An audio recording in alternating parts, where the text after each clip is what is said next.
People wanted to understand, how does something like this happen? How does this happen in a civilized society that someone is arrested and they're dead?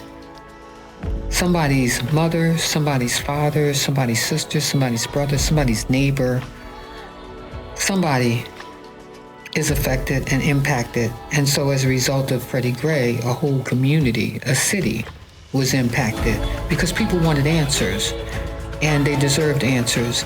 And so people came night after night, not in an angry way, but in a help me understand what's going on. People were actually sitting in the middle of the street, just having conversations. It was almost like in the old days, they used to have these block parties where you just block off the streets and people communicate and come out. It wasn't a happy moment, but it was a period of where people just came together. They saw Pennsylvania and North Avenue as a gathering place.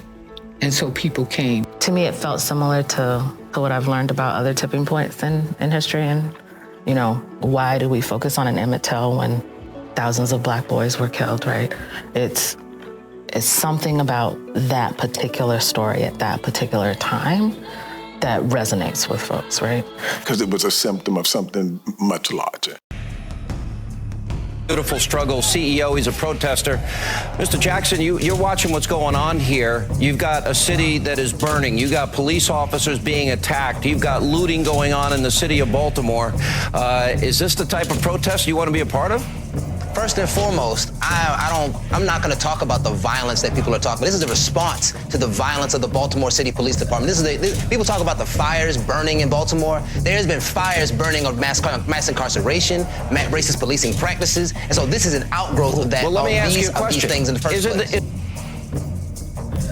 When people talk about the violence of Baltimore, we say to people, well, they're only responding to the violence that has been perpetuated onto them. It's violent that there's lead in water. There's violent that there's unemployment, underemployment.